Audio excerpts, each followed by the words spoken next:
Corona काल हो या कोई भी चीज हो, मेहनत करता है, कम पैसे उसको मिलते हैं, लेकिन वो अपने खेत को नहीं छोड़ता कभी भी, अपने बच्चों की पढ़ाई नहीं कर सकता, मेडिकल फैसिलिटी नहीं दे सकता।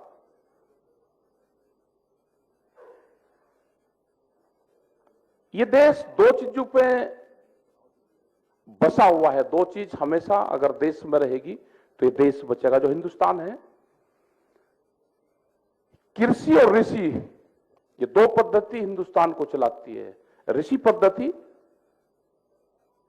पद्धति में सभी जातियां धर्म उसमें आ जाएंगे, जो जिस कस्टम्स को मानता है वो आ जाएंगे। अगर उसके साथ में भी छेड़खानी होगी तो डिस्टर्ब होगा देश। ऋषि पद्धति अगर उसके साथ में भी छेड़खानी होगी तो डिस्टर्ब होगा। सरकारों की पॉलिसी आ गई कि 40% लोगों को गांव से हटा के एग्रीकल्चर सेक्टर को शॉर्ट करेंगे और उसको वहां से हटाएंगे। हमने दिल्ली में पूछा, भाई आप 40% का मतलब ये लगा लो कि 50 करोड़ लोग हम एग्रीकल्चर सेक्टर से हटाओगे तो कहां लेकर जाओगे उसको, वो बता दो, कौन से उद्योग धंधे में लेकर जाओगे? उनके पास में किसी के कोई जवाब नहीं है। हमने कहा कि एग्रीकल्चर सेक्टर का मतलब ये नहीं कि जो खेत में काम करने वाले लोग हैं, आप खेती को मजबूत करो, आप उसके सामने ग्रामीण अर्थव्यवस्था को आप मजबूत करो, सड़कें आप मजबूत करो, हॉस्पिटल दो, स्कूल गांव में दो,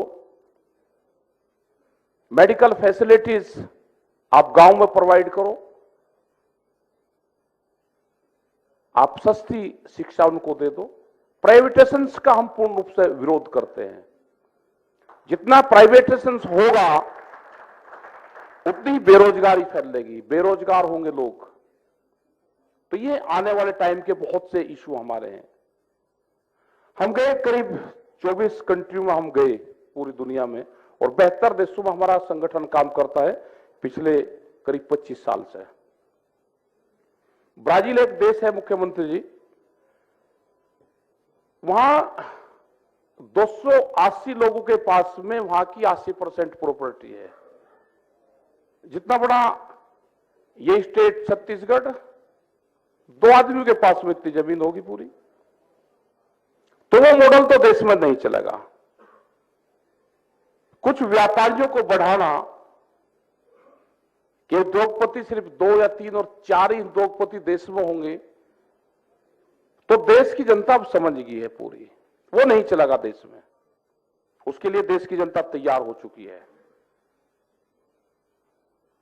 बहुत व्यापारिक सर्वे हुए यहां पे। एक सबसे महंगी चीज होती है सोना। प्लेटिनियम तो कोई जानता नहीं ज्यादा लोग, लेकिन सोने को आम भाषा में जानते हैं। तीज त्योहार पे महिलाएं उसका 17 बार इस्तेमाल करती हैं एक साल में। कोई फंक्शन हुआ तो ओरिजिनल गहने निकाल के पहन लिए। तो उन्होंने कहा कि सोने का व्यापार नहीं, अब भूख पे व्यापार हो, अनाज पे व्यापार करोगे तो बचेगा। 700 बार देश में एक आदमी को भूख लगती है एक साल में। तो उसने कहा कि व्यापार अब सोने पे नहीं, व्यापार अब भूख पे करना। तो जो बड़ी बड़ी कंपनी आ रही है ना, ये भूख पे व्यापार करने वाले लोग हैं कि अनाज पे कब्जा करो। भूख कितनी लगेगी, भूख के आधार पे, जैसे फ्लाइट के टिकट ऊपर नीचे होते हैं ना 1 घंटे में ही। भूख कितनी लगी कि सुबह के टाइम तो कम लगी जी, अच्छा दोपहर होंगे लंच, अजी लंच तक भी वो केले वेले कुछ खा लगा, अच्छा शाम को जरूर खाएगा। तो शाम को लगेगी तो मुंह मांगी कीमतें देनी पड़ेगी। उसका उदाहरण ये नहीं कि आपके यहां पे मैकडोनाल्ड्स होंगे, KFC होंगे, ये जो बड़ी बड़ी फूड चेन आई है, इनका जरा ये बूझना कि जब आपका क्लोजिंग टाइम होता है, बचा हुआ भोजन कहां जाता है। अगर एक पैकिंग उन्होंने खोल दिया और उसमें गुलाब जामुन है और उसमें 8 पीस है और 3 पीस का ऑर्डर मिल गया, उसकी बिलिंग होगी,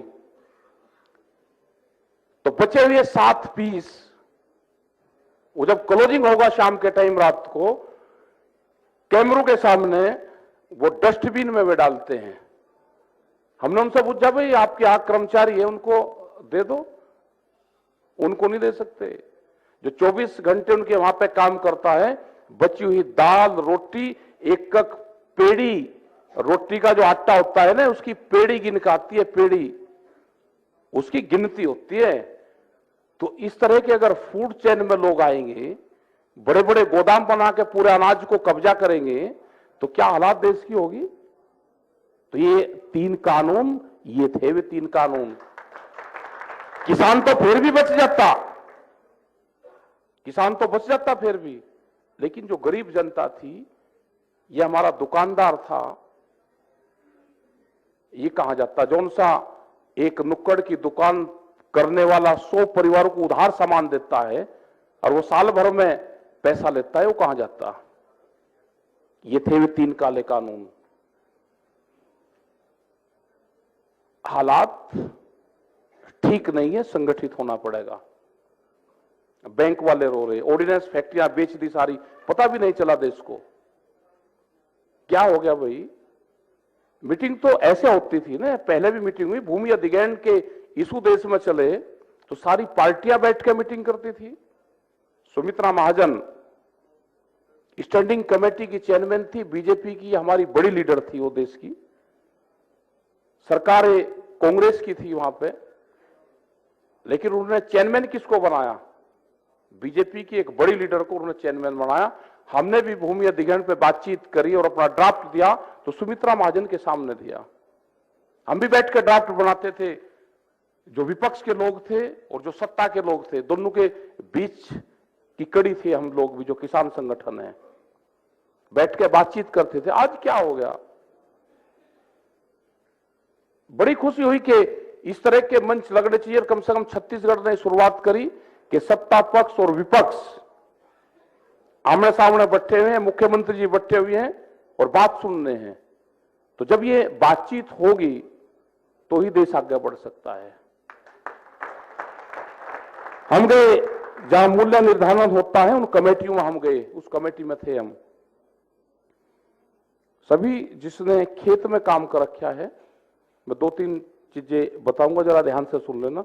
जिसने हल चला रखा है, किसी आदमी ने हल चला रखा है तो वो जरा हाथ उठा दो, जिसने बैल से हल चलाया हो, क्योंकि वो भाषा वही समझ पाएंगे।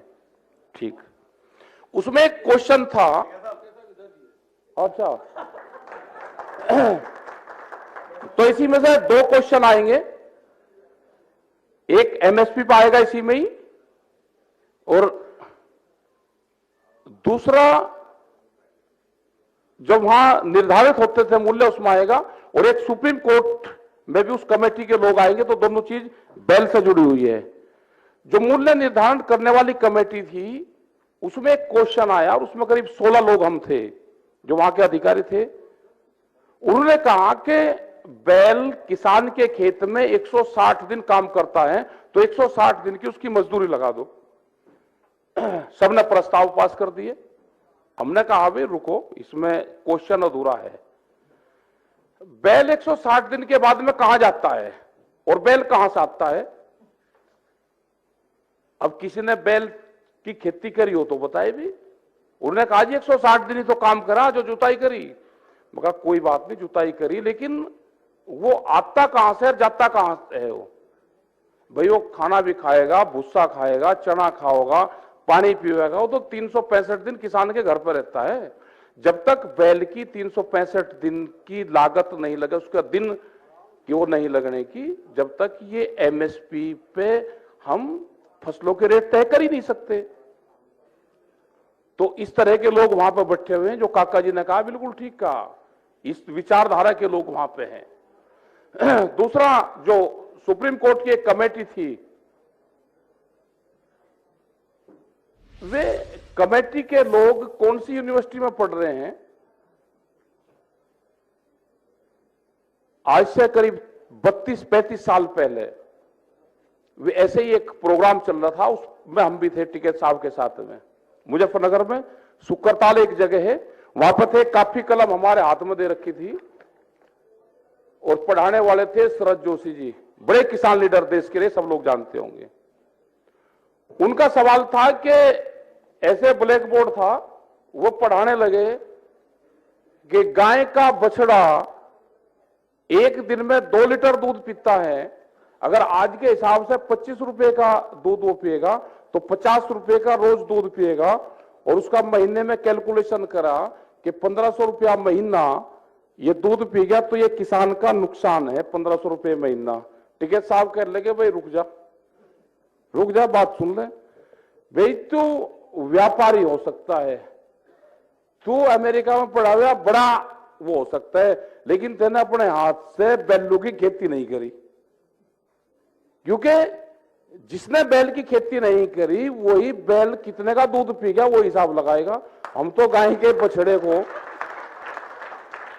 तो ये तो वही जो सुप्रीम वहां पे भी भेजे थे ना, जो आज भी कहते हैं कि एमएसपी से नुकसान होगा, ये तो उस विचारधारा के लोग हैं। ये तो कल मां से भी पूछ जाएंगे कि तेने इतना खर्चा एक बालक पे हो गया तो कहां से पूरा पड़ देगा भाई। मैंने कहा है महाराष्ट्र में गन्ना, मध्य प्रदेश में वो बैल ही शुगर मिल पर लेकर जाते हैं। आप उनको जाके ये बात बता दोगे तो उस विचारधारा के लोग आज भी एमएसपी वाले उस पे हैं। एमएसपी पे सरकार को 1 रुपया नहीं देना। अब एमएसपी का एक मोटा सा फार्मूला समझ लेना, सबकी समझ में आ जाएगा। करीब करीब 12 लाख करोड़ रुपए की एमएसपी पे फसलें देश में होती है, जो अभी मोटा सा अंदाजा आया। उसमें से 4 लाख करोड़ रुपए की फसलें हम खुद कंज्यूम करते हैं, अपने पास में रखेंगे, उसको खाएंगे, हमारे पशु खाएंगे, कुछ सीड में चल जाएगी, बीज में चले जाएगी और कुछ नष्ट हो जाएगी। तो 4 लाख करोड़ रुपया एक तरफ निकाल दो तो बच गई 8 लाख करोड़ रुपए की फसलें। जो भी खेल है वो 8 लाख करोड़ रुपया में है। हम ये मानते हैं कि पूरे देश में 4 लाख करोड़ रुपए की फसलें सरकार खरीद लेती है, एक अनुमान के तहत हम लगा कर चलते हैं। अगर वो पूरी फसलें एमएसपी पे किसान से खरीदे तो सीधा 4 लाख करोड़ रुपया किसान के अकाउंट में जाएगा, लेकिन वो खरीद नहीं होती है। बड़ा खेल एक है, जो व्यापारी है, बड़ा व्यापारी है, जो एक व्यापार वहां पे करता है, वो सस्ते में एमएसपी से नीचे पे फसलें खरीदता है। बिहार में 800 रुपए पे धान खरीदता है, ये मक्का सस्ते में खरीदता है और सरकार को एमएसपी पे बेचता है। तो 1.5 लाख रुपए का घोटाला जो बड़ा उद्योगपति है वो उसमें करता है, 1.5 लाख करोड़ रुपए का घोटाला करता है। 2.5 लाख करोड़ रुपया किसान पर जाएगा और 1.5 वो बीच में खा जाता है। अगर एमएसपी पे कानून बन जाएगा तो 1.5 लाख करोड़ रुपया सीधा किसान के पास में आएगा, तो 1.5 लाख करोड़ तो आएगा वहां से। अब 4 लाख करोड़ की और फसलें बच गई जिसपे बाजार निर्भर है पूरा। वो भी ऐसा तो है नहीं कि वे बिल्कुल फ्री में जा रही है, वो भी कोई सस्ती खरीदी जाती है, कोई वो जो बाजार करता है, जो व्यापार उस पर चलता है, तो 1.5 लाख करोड़ रुपए के आसपास वो आएगा। तो 3 लाख करोड़ रुपया बाजार से आएगा, जो बड़े उद्योगपति बैठे हैं उनसे आएगा और वो किसानों को जाएगा। अगर कानून बन जाएगा तो 3 लाख करोड़ रुपया किसान के खातों में आ जाएगा और 3 लाख करोड़ रुपए जब किसान के पास में आएगा वही हमारे बाजार में जाएगा। जो दुकानदार है उसका भी उसमें हिस्सा है। वो यहां पे रायपुर के दुकानदार जो बैठे हो यहां पे भी आएगा, वो सीमेंट प्लांट में भी जाएगा, स्टील प्लांट में जाएगा, मिस्त्रियों का जाएगा, वो सर्कुलेट करके घूमेगा पूर्ण रूप से, उस पर सरकार को टैक्स जाएगा। तो एक गलत धारणा है कि एमएसपी पे सरकारों को पैसा देना पड़ेगा। एमएसपी के लागू होते ही सरकार के पास में बहुत फंड इकट्ठा होगा जो टैक्सेस के रूप में जाएगा उसके पास में। प्रधानमंत्री जी ने बिल्कुल ठीक कहा कि बड़ा दिल दिखाया। उन्हें 3 काले कानूनों को वापसी लिया। बहुत से क्वेश्चन करते, क्वेश्चन सबके सामने आएगा, अजी उसने इलेक्शन के लिए कर दिया, अजी उसने डर क्या कर दिया। हमने उनसे क्वेश्चन ये है भाई, हम यहां पर आए, हम यहां पर टाइम पर आ गए, सब लोग, मुख्यमंत्री जी भी आए टाइम पर आए, हम भी टाइम पर आ गए, बीजेपी के जो हमारे लीडर हैं वो भी टाइम पर आ गए, कृषि मंत्री सब टाइम पर आ गए। यहां पर हरि भीम वाले ये तो नहीं पूछ रहे कि आप कौन कौन से रास्ते से आए, लिस्ट लेके आप कौन से रास्ते से आए जी, आप कौन से आए। अरे हमारा काम हो गया, आपके टाइम पे आपके घर पे आ गए भाई, हमारा काम हो गया। प्रधानमंत्री ने कैसे कर दिया, हमारा काम कर दिया। 3 काले कानून वापसी ले लिए। तो ये सारे सवाल है आपके सामने आएंगे, तो प्रेस का आपको कैसे जवाब देना है ये भी सीख लो। ये नहीं कि जिसने काम कर दिया फिर भी लाठी लेकर उसी के पीछे रहोगे ना। ये तो है आपस का इनका मामला। सरकार में करवाओ कंपटीशन एक दूसरे उसमें। छत्तीसगढ़ ने बढ़िया काम करा तो दूसरे वाले को बताओ, उससे कंपटीशन करवाओ। इनमें मुख्यमंत्री में होना चाहिए कंपटीशन। किसान की जान बचेगी जब। हमने बीजेपी में करवा दी। हमने एक मीटिंग कर दी मुजफ्फरनगर में। हम मीटिंग करते थे, उनका जो विरोध करते थे मुख्यमंत्री का, हमने कहा जहां मुख्यमंत्री मीटिंग करेगा हम वहीं मीटिंग करेंगे उसी मैदान में। उनसे बड़ी मीटिंग होने लगी तो वे गड्ढे खोदने लगे जेसीबी से मैदान में। हमने एक कैराने में मीटिंग कर दी, बड़ा विवादित सा क्षेत्र है वो, हरियाणा के बॉर्डर पे। हमने कहा भाई 2 लाइन जा रही यहां से बिजली की। हरियाणा में भी बीजेपी की सरकार है, वहां पे 35 रुपए हाउस पावर बिजली का रेट है। उत्तर प्रदेश में 175 रुपया है। तो हमारा योगी जी इतना कमजोर तो है नहीं कि खट्टर साहब से कमजोर है, उनके कंपटीशन आना चाहिए। तो एक कम से कम एक क्वेश्चन शुरू हुआ। तो ये सारे सवाल रहते हैं। एक बहुत लोग कहते हैं कि किसानों की बड़ी जीत हुई। जब समझौता होता है 5 लोगों के बीच में, जब फैसला होता है तो उसमें किसी की हार और जीत नहीं होती, उसमें बराबर लेवल पे होता है। एक बैठे सम्मानजनक एक समझौता हुआ और बड़ा योगदान इसमें रहा। वहां के पुलिस फोर्स का योगदान रहा, प्रेस के मीडिया का रहा, जो वहां पर सफाई कर्मचारी थे उनका रहा, सारी पॉलिटिकल पार्टियों का रहा। बीजेपी वाले भी धोखे से एक आध बार तो आगे, वो भी जब सामान देना में थे तो धोखे से चिक लगी हुई आगे गाड़ी पे उनके, वो पकड़े गए। मगर भाई जान दो, कंबल वे भी बांटते थे क्योंकि दर्द उनका भी था, बाल उनका भी बढ़ा, तो मदद वहां सबने करी। आते थे सब लोग वहां पे और ये कहते जी हट मत जाना।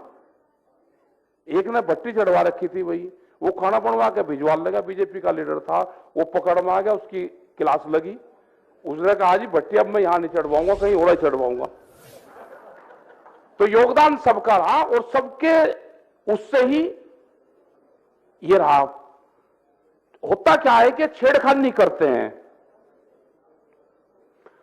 मुख्यमंत्री जी यहां पर बैठे, कांग्रेस वाले ये कहने लगे जी हमारे मुख्यमंत्री हैं। क्यों है भाई मुख्यमंत्री कांग्रेस के? कांग्रेस एक पार्टी है, आप अपना काम करो। मुख्यमंत्री जी सबके हैं, इस स्टेट के मुख्यमंत्री हैं। ये व्यापारी के भी हैं, ये मुख्यमंत्री इनके भी हैं, ये बीजेपी वालों के भी हैं। जो इस स्टेट में रह रहे हैं ये उसके हैं। बहुत लोग कहते हैं जी प्रधानमंत्री बीजेपी के हैं। मकान आपको आओ प्रधानमंत्री जगह मैं बीजेपी का हूं ना, वो देश के प्रधानमंत्री। हमारी लड़ाई देश के प्रधानमंत्री से, हम अपना हक मांगेंगे। आप बीच में मत आओ, हमारा उनका मामला सीधा होने दो। अगर कोई पार्टी, कोई मुख्यमंत्री किसी पार्टी का पक्ष करेगा हम उसका विरोध करेंगे। अगर भारत सरकार एक पार्टी का पक्ष दर करेगी और वो दिखेगा आम जनता में, हम पूर्ण रूप से विरोध करेंगे। काम करो अपना, आप चुन लिए नहीं चुन लिए किसके, अब देश के लिए काम करो। हमने कहा कि नेशनल एग्रीकल्चर पॉलिसी देश में बने। 18 मिनिस्ट्री हैं जो एग्रीकल्चर को देखती है, उनकी एक एग्रीकल्चर कैबिनेट बननी चाहिए। कोई भी एग्रीकल्चर का फैसला हो वो सारे बैठे और एग्रीकल्चर पे उस पर काम करें। होता क्या है कि देश में किसी भी खाद्यान्न चीज की कमी होगी तो विदेश मंत्रालय बाहर से मंगा लेगा, लेकिन किसान पे क्या प्रभाव पड़ेगा उसका नहीं पता उनको। जैसे उदाहरण के तौर पे 2007 में हम देश में अनाज बाहर से मंगा रहे थे, सबको पता है। हमारे देश में गेहूं की कमी थी। प्रधानमंत्री थे मनमोहन सिंह जी, उन्होंने बड़े टिकैत साहब को बुलवाया। अक्टूबर का महीना था, उन्होंने कहा जी हालात खराब हैं, देश अगर बाहर से गेहूं खरीदेगा तो कुछ नहीं हो सकता, बहुत नुकसान हो रहा। टीके साहब ने कहा भाई गेहूं कितना है अभी हमारे पास में? उन्होंने कहा जी 6 महीने का, आगे का ऑर्डर दे रखा। 1600 रुपये क्विंटल की खरीद थी, अपने किसान का 640 रुपया था रेट। 70 मिनट की मुलाकात हुई, उन्होंने कहा कि आप रेट बढ़ा दो, तो पहली बार 400 कुछ रुपया बढ़ा था 2007 अक्टूबर में। किसानों ने गेहूं की बुआई की और ये कहा कि आप खरीद कर लेना, फरवरी में हमारा मध्य प्रदेश और ये जो गेहूं है ये फरवरी में आना शुरू हो जाएगा। आज 14 साल हो गए उस चीज को, एक भी किलो की कमी नहीं रही, देश में एक्सेस गेहूं है। तो सरकारें अगर बैठ के बातचीत करें तो बहुत से सवाल हैं उनका समाधान हो जाएगा, लेकिन सरकारों को साफ मन से उसका समाधान तलाश करना चाहिए। ये सारे इशू हैं, यहां के भी कुछ इशू हैं। मुख्यमंत्री जी से हमारी है कि एक तो आप हर महीने जो डीसी होता है उनको एक सर्कुलर आप जारी कर सकते हो, उससे बहुत से रिलीफ आपको भी होगा, सरकारों के पास में बहुत डाटा आ जाएगा। हर महीने के तीसरा एक बुधवार है, हमको वहां उत्तर प्रदेश उत्तराखंड में 15 साल हो गए, सरकार किसी की भी आए, तीसरे बुधवार को डीसी सारे अधिकारियों की बैठक लेकर उसमें किसान जाएंगे, अपनी बात कहेंगे, वे जो उनके क्षेत्र के इश्यू होंगे। वो डेट आगे पीछे भी हो जाती है, जब अगर छुट्टी आ गई तो चेंज हो जाती है। तो यहां तक बहुत लोग नहीं आएंगे, जो पूरा डाटा है वो निकल कर आ जाएगा और उससे बहुत रिलीफ सरकारों को मिलती है। हमारे वहां पे तीसरी गवर्नमेंट है, तो तीसरी गवर्नमेंट में भी वो प्रोसीजर पूर्ण रूप से चला हुआ है। उत्तर प्रदेश में, उत्तराखंड में भी, तो कई स्टेट में ये शुरू करा है, तो उससे काफी रिलीफ उससे मिल जाता है। तो ये चीजें करो, आपका ठीक आप काम कर रहे हो, इसी काम को आप आगे बढ़ाते रहे और एक नजीर पेश देश में हो कि जिस स्टेट में गोबर की भी खरीद होती हो उसको भी सीधा पैसा मिल रहा है। यहां पर हमने बातचीत भी करी, जब अगर बिजली भी यहां पे एक कनेक्शन पे कुछ यूनिट है वे फ्री आप देते हो, तो हम नाम लेते हैं आप लोगों का भी, जो जो भी काम करता है उसका नाम लेते हैं हम सब जगह जब जाएंगे। और भी जो भी आपकी पॉलिसी है, यहां पे बहुत वेजिटेबल्स यहां पे पैदा होता है, इसकी भी मार्केटिंग हो, और ये जो फार्म यहां पे किसानों ने बना रखे उनको भी देखना चाहिए। बहुत बढ़िया मौसम आपके छत्तीसगढ़ का है, यहां पे विलेज टूरिज्म पॉलिसी पे भी काम हो सकता है, उन पे भी यहां पे काम हो। ये हिल स्टेट की एक पॉलिसी है, उस पर भी आप यहां पे काम करो। जो पूरा हमारा जो जंगल है, जो हमारे आदिवासी है, आप वहां पे टूरिज्म प्लेस बना के और छत्तीसगढ़ की तरफ टूरिज्म को खींच सकते हो, तो उस पर भी हमारा काम उस पर हो सकता है। ये हिल पॉलिसी है। तो बहुत सी पॉलिसी है कि जो बाहर का जो पैसा है, जो फंड है, वो हमारे स्टेट में आए और यहाँ पे बिल्कुल शांत, यहाँ के जो लोग हैं, जो आदिवासी लोग हैं, जो यहाँ के लोग हैं, वो बड़े शांत स्वभाव के लोग हैं। यहाँ के मतलब इतने शांत स्वभाव के लोग नहीं देखे, बड़ा शांत है। यहाँ पे जंगल है, वे हैं, तो आप इन चीजों पे भी आप काम कर सकते हो, तो उससे बड़ा अर्निंग यहाँ पे आएगा। यहाँ के जो हमारे व्यापारी बंधु बैठे हुए हैं, उनका भी धन्यवाद कि आप सब लोग यहाँ पे आए, और राइस मिलर बहुत हैं। तो यह है कि एक चीज ये हो सकती है कि भाई आप एक राइस मिलर से हो सकता है, और यहाँ पे जो वेजिटेबल्स और जो दूसरी चीजें होती है, तो उसमें भी स्मॉल इंडस्ट्रीज, यहाँ की पैकेजिंग जो काम है, कोई ना कोई यहाँ पे इस तरह की इंडस्ट्रीज भी लग जाए कि बहुत यहाँ पे फ्रूट पैदा होता है, बहुत यहाँ पे सब्जियां पैदा होती है। तो उसके लिए भी यहाँ पे जितने भी लोग हैं, आप बड़े बड़े फार्म यहाँ पे आप पैदा कर रहे हैं, दिल्ली तक और वहां तक सबको पता है कि छत्तीसगढ़ में केला, टमाटर, पपीता ये पैदा हो रहा है, तो इसकी इंडस्ट्रीज यहां पे लग जाए और छत्तीसगढ़ के नाम से वो बिके, तो उससे भी बहुत बेनिफिट यहां पे हो जाएगा। तो आपका बहुत बहुत धन्यवाद, आपने हमको मंच पे बुलाया। और एमएसपी पे एक बड़ा बहस यहां पे शुरू हुई, तो इसको किसका लाभ होगा किसका नुकसान होगा वो तो आने वाले टाइम पे पता चलेगा, लेकिन एक बहस शुरू हुई, एक विचार साझा किया। और छत्तीसगढ़ के मुख्यमंत्री का धन्यवाद कि आप एमएसपी के इशू पे मंच साझा करने वाले देश के पहले मुख्यमंत्री को आपको खिताब दिया जाता है। और एमएसपी से ज्यादा आप खरीद पे यहां पे बोनस देते हो। जो भारत सरकार ने जब 7 साल पहले सरकार बनी, इन्हीं की गवर्नमेंट थी, जब एमपी में, मध्य प्रदेश में सबसे पहले चिट्ठी लिखी थी कि कोई भी बोनस देगा तो उसके पूर्ण रूप से फंड उसके काटे जाएंगे, लेकिन उसके बावजूद भी आप बोनस दे रहे हो, तो आपका बहुत बहुत धन्यवाद। जय हिंद, जय भारत, जय छत्तीसगढ़। और एक नारा छत्तीसगढ़ का पूरा बहुर है, छत्तीसगढ़िया सबसे बढ़िया। धन्यवाद, धन्यवाद। जय हिंद, जय भारत। बहुत बहुत शुक्रिया टिकैत जी, और आपके इसी अंदाज की तो पूरी दुनिया दीवानी है। और ऐसे ही नहीं, आपको 21वीं सेंचुरी ग्लोबल आइकॉन अवार्ड के लिए फाइनलिस्ट किया गया है। बहुत सारी शुभकामनाएं आपको। और